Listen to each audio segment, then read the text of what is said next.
Okay, guys, in case you weren't listening when I went over this on Friday, or if you weren't there, here's a quick demo of how to fill out the stats pages, and there are 4 of them, meaning because there are 64 teams, on how to fill this out on your assignment. So I would say your overall goal should be to complete these 4 pages that have all these boxes on them by Friday, and I will post that on Google Classroom. So again, to fill this out, almost everything to do with this project is related to the bracket. Now, unfortunately, we didn't get to play the 2020 season of March Madness, so we're using the one from last year. So currently what we're going to look at is all the teams on both sides of this chart. So this is going to give us 64 teams. And again, I mentioned this, but in case you weren't listening, when it says region, that is related to whether we're talking about the East tournament, the West tournament, the South, or Midwest. I don't actually know why they pick this, but they name them. It's fine. Just go with it. So again, to fill out these, I simply have started just filling out the names straight off the chart. Okay. Then to find the mascot and location, you're going to have to just Google it. So just do a basic search of what is the Duke mascot and location. So if you look it up, you will see that they are the Blue Devils. And I did this one on the board, so you might already have this filled out. And their location, you do not have to tell me the city. You just need to tell me the state. So NC is North Carolina. When it says seed, again, seed is the ranking that the NCAA gave them. So their ranking is this number on the left-hand side. So Duke was the number 1 seeded team. So they got seed 1. So if you look at North Dakota, I don't know what their mascot is, but they were seeded 16. So they always have the best team and the worst team in each round going against each other, at least initially. So Duke was ranked number 1, and North Carolina was ranked number 16. In terms of number of wins, so their wins is right here. So they have 29 wins. So 29 wins.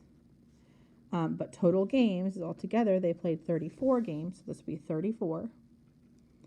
And then to figure out their win percentage, you're just going to do 29 divided by 34.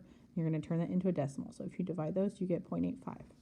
Now, I pointed this out the other day, but in case you missed it. So North Dakota State was actually one that went in like the first 4 where they have extra teams.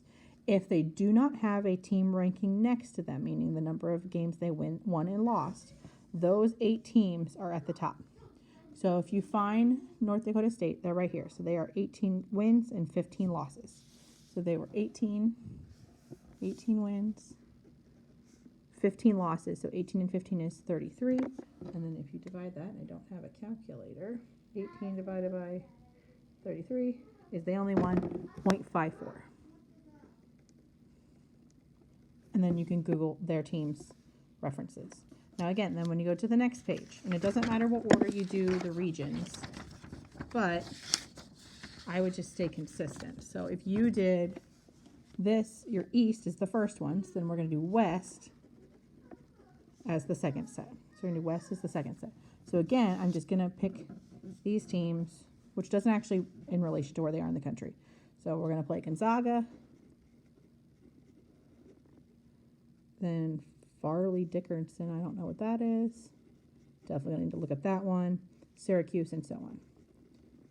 Like Syracuse, for example, I know is in New York. They are seeded 8. Syracuse 8. They won 20 games. They lost 13, so that's 33 total games.